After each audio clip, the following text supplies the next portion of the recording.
Vegeta is probably the go-to character alongside maybe Piccolo or Gohan when it comes to notably well-written Dragon Ball characters in terms of the community's opinion and outlook. This is usually in the sense that they are the easiest to understand for the average viewer.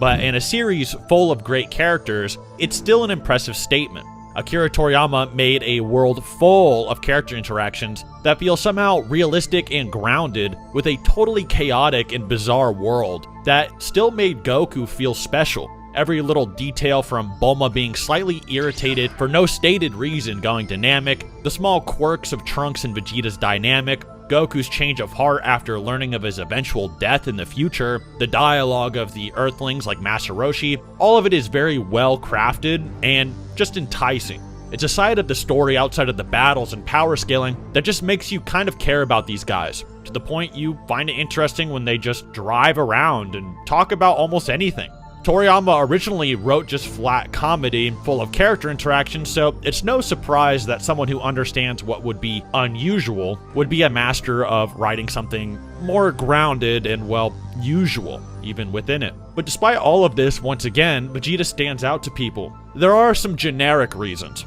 His pride, his rivalry with Goku, that big softy side that Bulma pokes all the time that has people low-key rooting for him or making fun of him when his head gets too puffed up. As someone who has talked about Dragon Ball for a living for probably about a decade, I've had to analyze the series way too many times, and you guys really liked my Goku narrative analysis in the meaning of what strength is as a concept within the series, and all asked for my breakdown on Vegeta next. I will say something off the bat for you guys. I don't find a lot of the generic pride concepts very interesting. Not at all. Everyone in the comments can bring it up without me talking about it, so I probably don't need to. This video will be purely what I actually think the character is going through, and a bit of a deeper level what Vegeta thinks pride is versus what Vegeta's pride actually is. So with that being said, I hope you enjoy.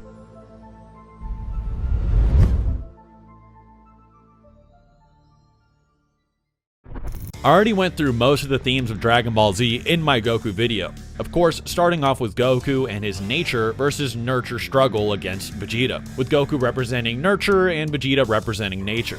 With Goku then realizing he can't defeat his adversary from the heavens alone and teams up to stop him, with others like Gohan giving into their nature to put him down as well, and so on. This seems like the end. However, for Vegeta, this is the beginning. Vegeta just got done throwing his own teammate away at the slightest inconvenience, and boasts about the importance of being the most powerful in the universe, and the strongest of the Saiyans. And in fact, he's basically declaring his entire character arc. He seems obsessed with numbers, status, and is strangely subscribed to fatalism. In a similar sense as Neji Hyuga from Naruto, Vegeta always seems to talk about how things are, yet his actions completely contradict his words and his thoughts. His entire worldview is defined by the monster, the strongest. He clearly deep down doesn't want to believe what he talks about. And in a way, just what was the strongest anyway? Someone like Goku defeated him. How? For him, the strongest is Frieza. So what Frieza has shown everyone is the way things are. Numbers, how you're born, something that can't be changed. Vegeta was in reality mimicking his own monster. And this is why Frieza oddly favors him. Vegeta was Frieza. He'd kill, he'd destroy worlds, claim he was the strongest. He was a victim of his own conqueror, but he knew he wished it wasn't true. So while Goku and friends defeated him, while it was humiliating, it was completely eye-opening for him and set his entire world free, inspiring him to immediately test the validity of his original worldview of the strongest, and then try to claim it for himself with his new lessons. He instantly picked up on many of the Earthling strategies, the ability to sense power without a gadget on his face, the ability to suppress your power being a symbol of status in his old world, and the ability to work with those that should be your enemies to challenge the strongest. He was already breaking free from Frieza's influence, piece by piece, action by action, free from the strongest, free from being controlled, free from being hurt.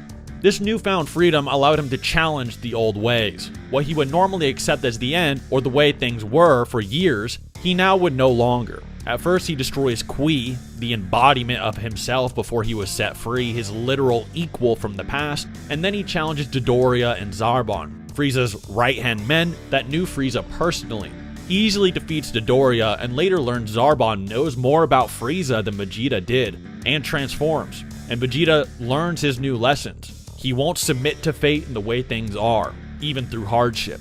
He gets back up and challenges Zarbon again and obliterates him in a rematch he never would have even attempted before his journey to Earth. At this rate, his freedom not only unlocked his spirit, but his power, as it gradually increased into territories that Saiyans aren't even known for in the words of the Ginyu Force. But Vegeta, even using the strategies of the Earthlings while he went far, still hits a roadblock, and he can't surpass the Ginyu Force entirely, which is the pinnacle or the embodiment of Frieza's society.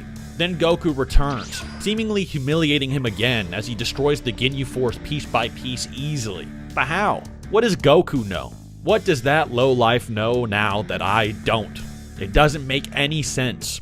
The audience knows that Goku is unknowingly giving into his nature and his nurture on his way to Namek, as explained by the narrator, giving him the power to surpass what Saiyans were ever even capable of. And even Captain Ginyu acknowledges this. Captain Ginyu says he must not be a complete Super Saiyan right now, and this is true, as Goku is still unconscious of his identity, as we went over in the previous video. Vegeta obviously surpasses some of the Ginyu Force members because of his unconscious training and gains too, growing stronger from fighting and recovering. This then leads us into the first philosophical conflict between Goku and Vegeta that both have to learn from. Should you spare these guys? They're warriors, they'll come for you one day. And Goku and Vegeta are constantly learning from each other and combining each other's philosophies, but both are still doing it unconsciously. They both needed each other in ways they didn't know. Vegeta was too harsh, and he wouldn't even have spared himself in his own situation on Earth. And Goku will let the wrong guys keep walking away and getting too many people hurt. If Vegeta didn't destroy the Ginyu Force there for Goku, who knows what would have happened. But he's still Frieza's protege, as Frieza would do the same as Vegeta, just like Frieza ends up doing to him in the end. Of course, Vegeta never has the time to combine his nature and his nurture together with what he's learned, but he does one thing for the first time. He throws away his society, or his fatalism, by calling Goku to defeat Frieza. This may seem like a desperate remark at first, but on a deeper level, he is wishing that Goku's way is right, and that his is wrong. He deep down hopes that Elite Saiyan bullshit is really just that, some bullshit. He wants the Earthlings to be correct, and on a physical and a spiritual level, even if he dies in the process and gains nothing from it personally. This realization, and Goku finally giving into his Saiyan nature and his Earthling nurture, allows him to eventually become a Super Saiyan and put Frieza down, eventually being forced to adhere to Vegeta's lessons at the end and put Frieza down for good.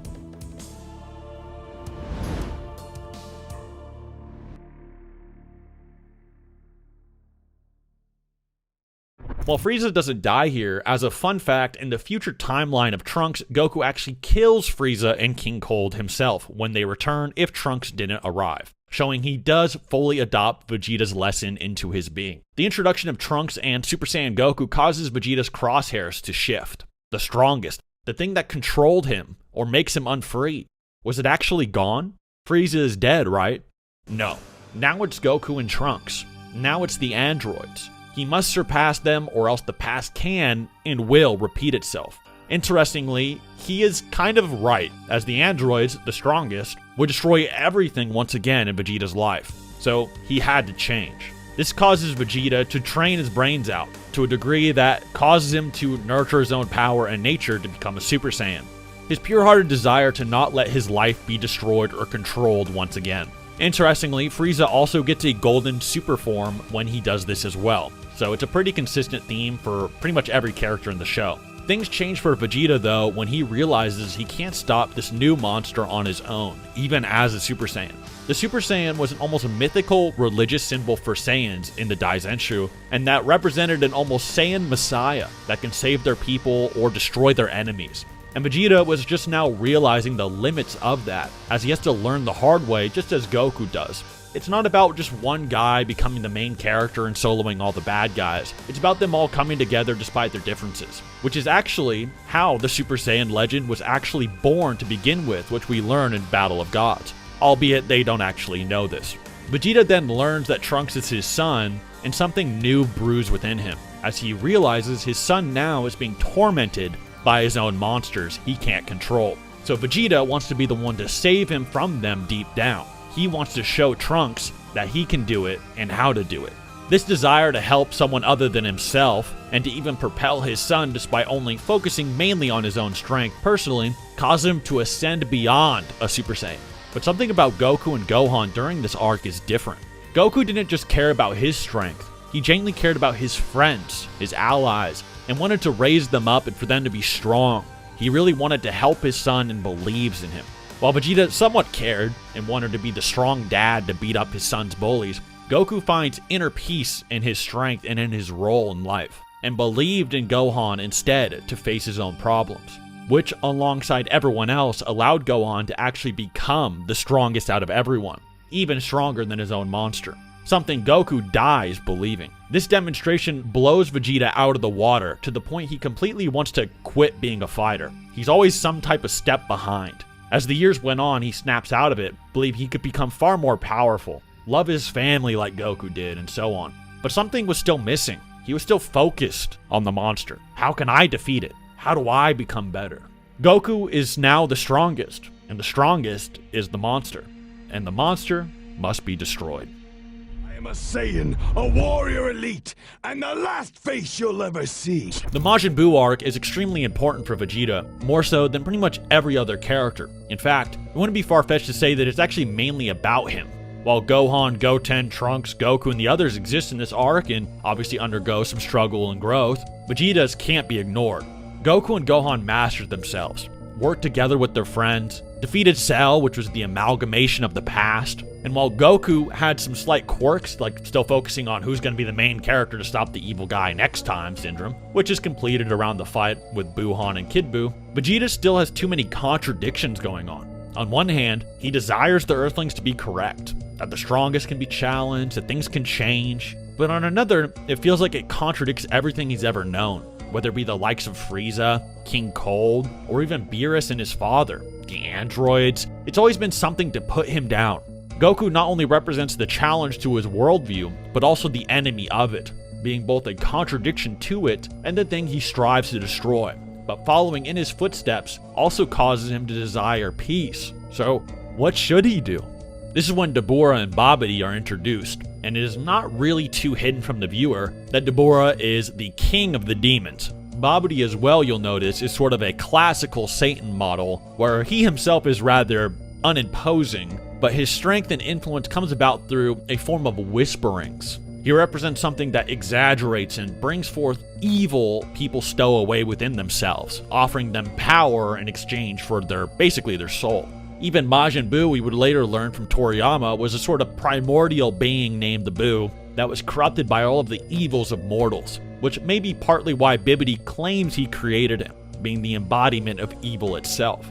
So the demons target Vegeta, whisper in his ear, and the contradictions come flowing out to challenge Goku, resulting in Majin Vegeta versus Goku. A Majin Vegeta that didn't even believe that Goku should be the strongest, but was, that he could overcome his own fate. This conflict resonates with Goku, and it's a raw and pure desire for control and strength that Goku understands, even causing Goku to turn on the Supreme Kai for his feud to play out. This allows Vegeta to fight as his equal, as someone who could surpass even Gohan and Cell from long ago. Of course, we learn that Goku is holding back things about himself, and he has done deep introspection into his being, and has more to offer than Vegeta has actually currently thought about, as Vegeta and his goals are clouded and unsure, trying to tap into that same raw emotion and desire to change things like Gohan does against Cell. But Goku has already mastered himself and his role in life, finding an almost otherworldly divine peace within himself.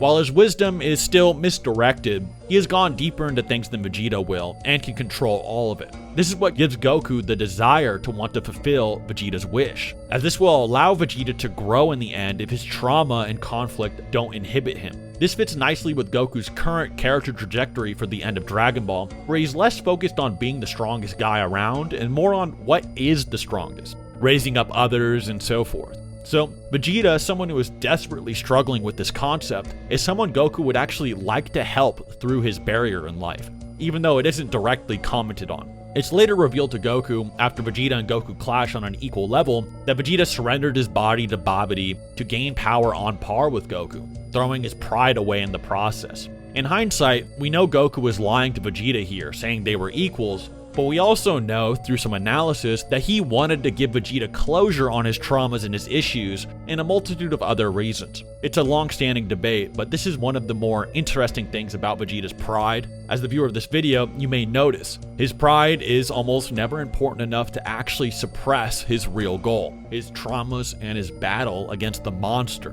the strongest, with his pride almost always being a type of cover-up for this. And while he certainly is a prideful dude, it is more akin to a surface-level demonstration, which I'll go over soon. After pretty much stalemating, Goku calls out to Vegeta that he knows that Majin Buu is coming, and that Supreme Kai was not joking or exaggerating about his strength. Majin Buu is the real deal. And that's once again when Vegeta's target immediately shifts. This is his chance to destroy it. And Vegeta knows Goku's weakness. Despite it not being something ever really shown in the series too much, especially to Vegeta, he knows Goku is a softie that spares anybody and that he can take Goku down. Vegeta wants to embody the old ways of people that would have destroyed Goku in this situation that he warned him about on Namek. And this allows Vegeta to dispatch of Goku and fly off to face Majin Buu by himself.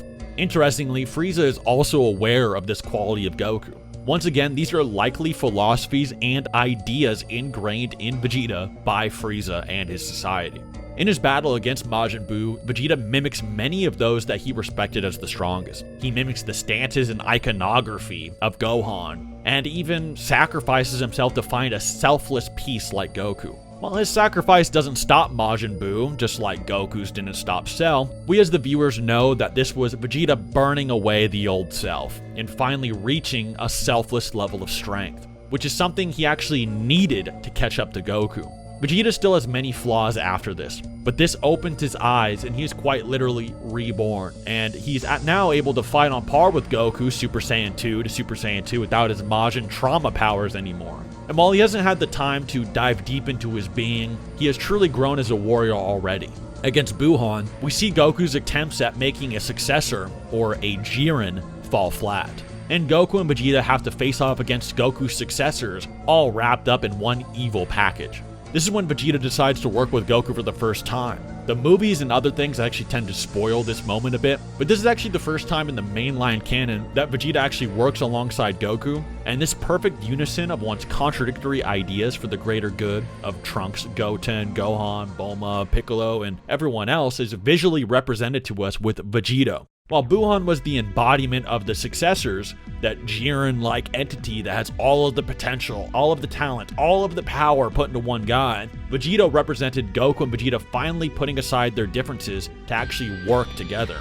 And together, they would become the undisputed strongest force in the series. Stronger than pretty much everyone else put together. That real power of trust.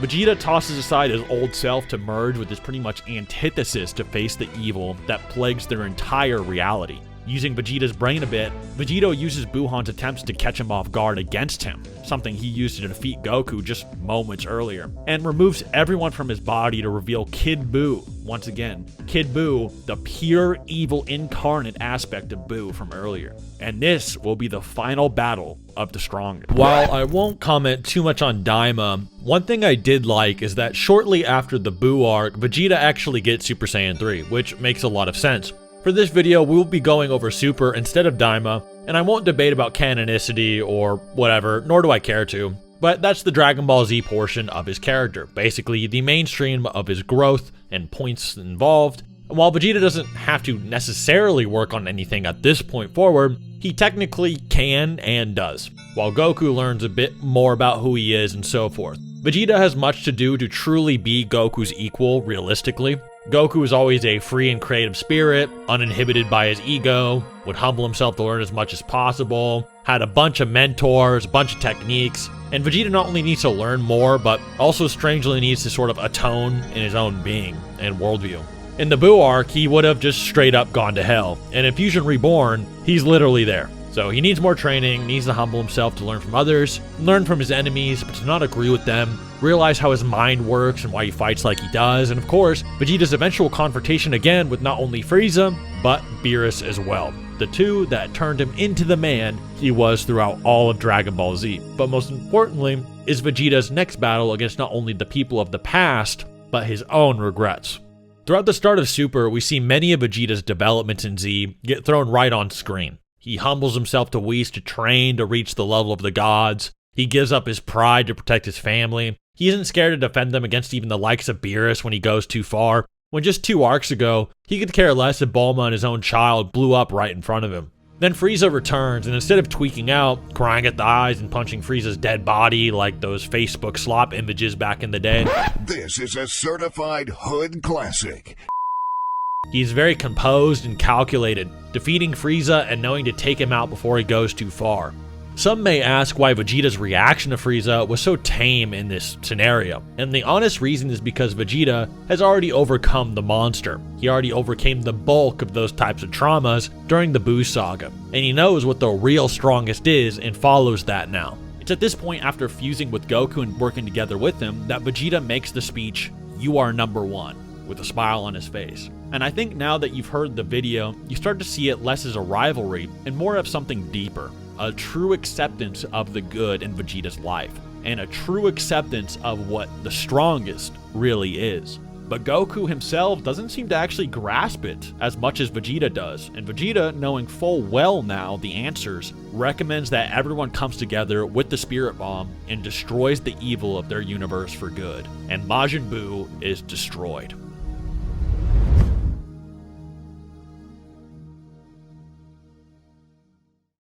Frieza is sort of another strong alien at this point. However, Frieza is more unhinged than Vegeta remembers, and blows up Earth immediately instead of even allowing the chance of another defeat to happen, killing them all, forcing Goku and Whis to work together to prevent this from happening. In terms of the story though, you may ask yourself, why couldn't Toriyama let Vegeta just get the win over him for once?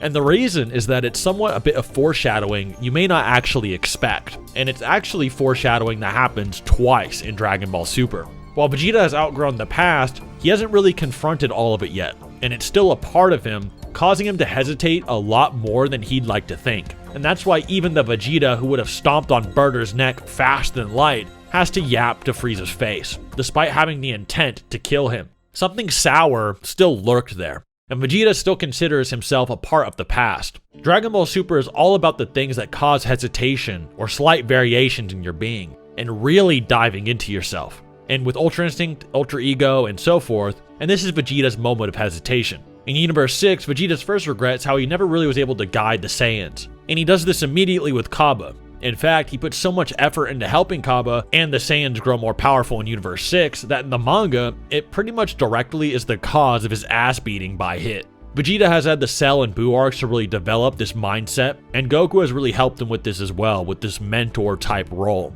We'll go over most of his regrets mainly in the Moro and Granolah arcs, but there are other regrets Vegeta has too. And the first big one is immediately confronted in the Goku Black arc, his failure with future Trunks.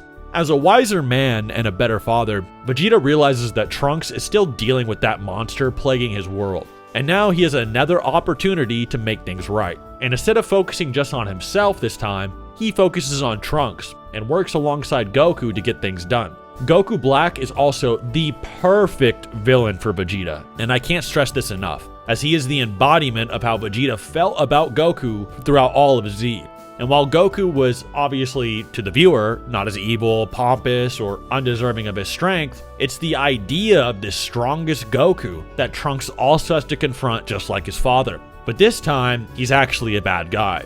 Even the qualities of being undeserving of his power, that inherent pompousness, it's all something Vegeta felt about Goku in the past, and he even describes it at multiple points. Goku Black has even confirmed the most powerful fighter multiple times in director interviews and so on, just for this one plot line that most people miss. And it also gives Vegeta time to show what he actually respects and acknowledges about the real Goku, and how he's grown past that old trauma. As a reminder, Vegeta used to have nightmares about Goku and Trunks because they were so strong and both had become Super Saiyans, and now he is fighting to defend them and acknowledging them, joining them instead. After Vegeta harnesses his anger in a way that causes Goku Black to have to become a cheat character in retaliation and to absolve his failure against Cell and Trunks, Vegeta obviously is forced to work with Goku to unveil his strongest self, the fusion. But even that isn't enough to put this enemy down, as Vegeta is forgetting that he needs to let his son handle this. his failure to take down his son's monster, and to watch on the sidelines like before. This time, it can be different. He doesn't just have to be in the way.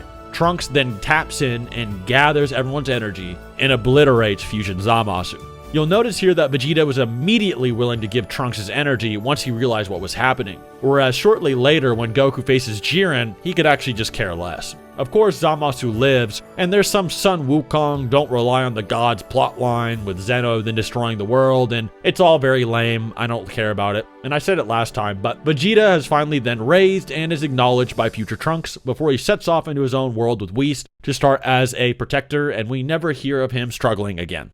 Fingers crossed. The second of Vegeta's regrets is finally absolved.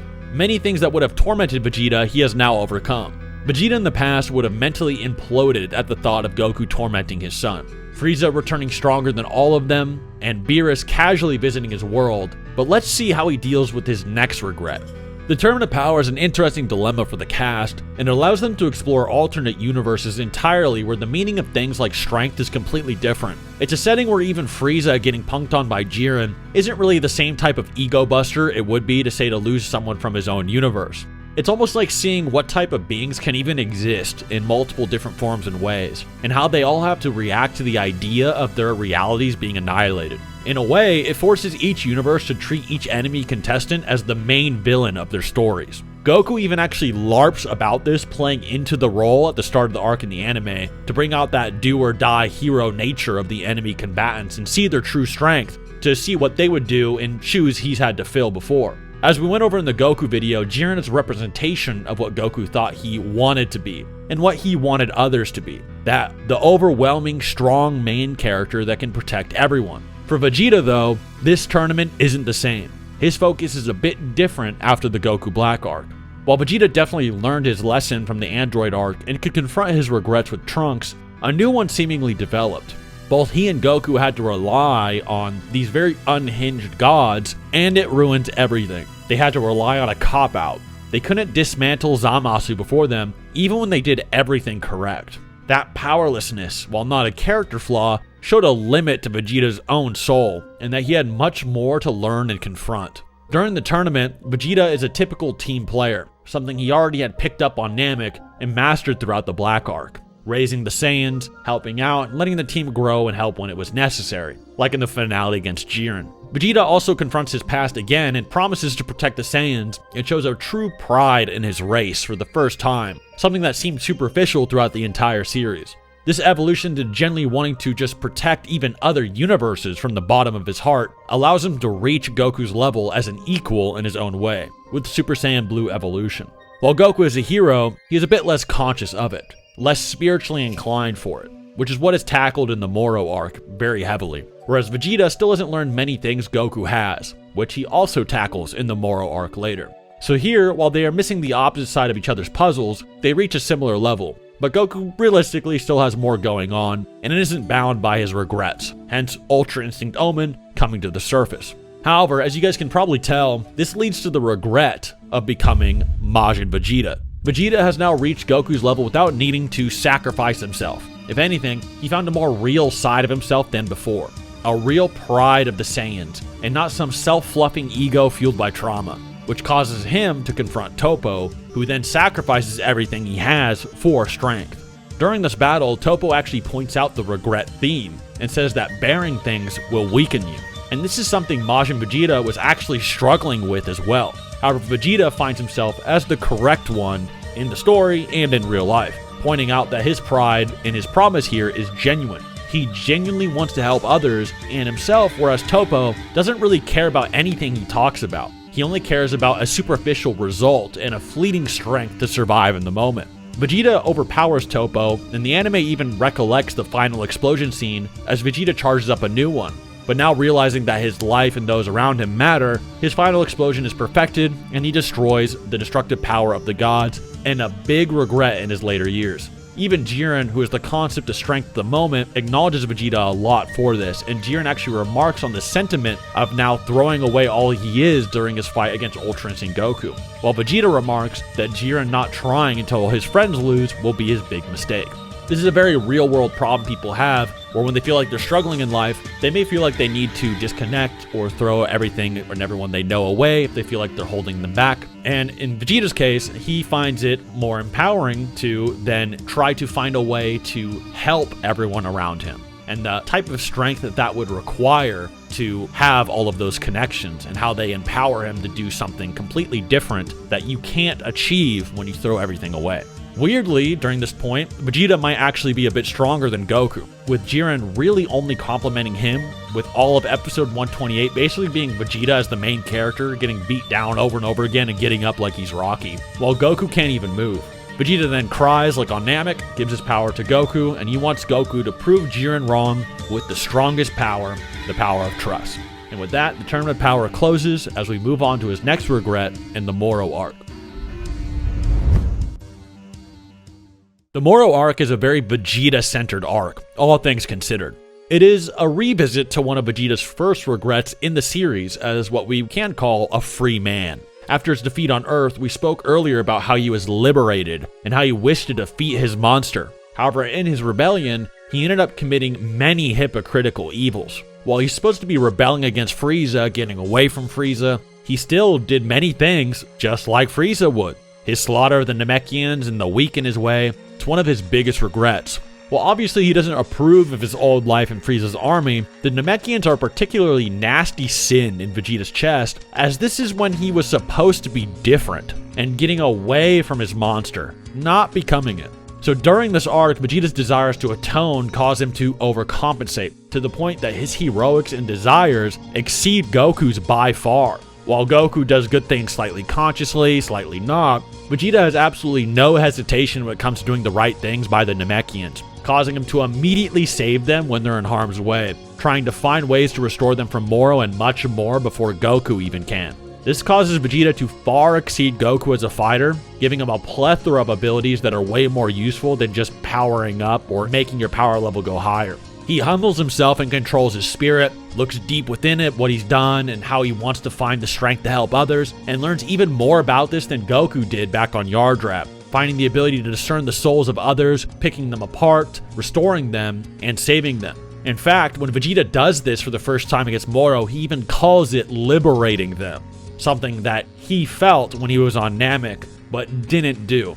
He can teleport and can finally put things like Zamasu, Cell, and Buu down on his own, even if they're fused together if it came down to it, by simply splitting them apart and then helping the other victims involved. Something Goku can't even do. Goku is even forced to concede he is just inferior to Vegeta as a fighter at this point, despite not even being physically weaker with Ultra Instinct Sign and so forth. Vegeta comments on Vegeta's desires a lot, and it causes Goku to reflect heavily on who he is, and to really put on that Superman cape type role after the death of Miras and unlock his Ultra Instinct by himself. Funny enough, you'll notice Vegeta doesn't get the kill on Moro, just like with Golden Frieza, and it's pretty much the same fashion once again. This is because of what Moro brings up that causes Vegeta to hesitate once again. Vegeta still believes his past makes him a terrible person, deserving of a bad ending and bad things. And Moro actually uses this to empower himself and defeat Vegeta, which is something Vegeta will have to confront once and for all in the next arc. It's a great arc for both of them, and I have a whole video dedicated to Goku's part here. But Vegeta then creates basically sort of spirit bomb, and Vegeta after his atonement is very humble and gracious to people that help him, like the Yardrats, and he actually even smiles for Goku's mentor Miras coming back to life when he's not looking. It's a very cute panel when you actually look close at it. Very sweet moment, and I hope it's all animated correctly. The final regret is the confrontation with the very, very archaic past when he was controlled by Frieza, and this is emphasized with Granolah, a survivor of the Saiyan onslaught. For the first time, Vegeta genuinely acknowledges how people feel about him, and even wants to help Granolah get over everything the Saiyans did to him, which lets Vegeta even surpass Goku and become the strongest in the universe, undisputed for the first time, as Granolah has to evolve beyond Ultra Ego Vegeta, who trains with Beerus, meaning Vegeta surpasses Goku's and even Broly's max powers 100% by this point. But Vegeta isn't actually satisfied with that, as Vegeta only reaches the state of being the strongest in the series and in the universe after not only acknowledging his past and how what the Saiyans did is nothing to actually be proud of,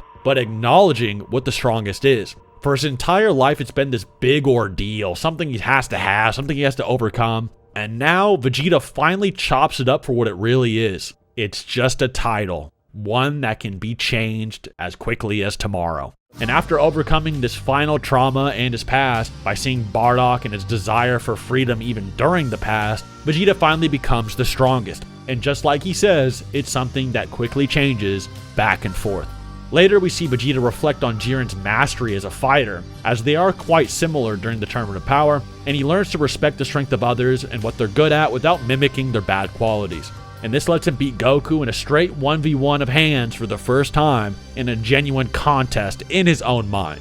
Ultra Ego was a good example of that surface level pride and ego versus what's underneath the surface, as at the end of the day, it's not who he actually is. There's something even greater than that ego, something more true to what he is and will be, and it's what will let him overcome his final rematches against Frieza and Beerus once and for all at the end.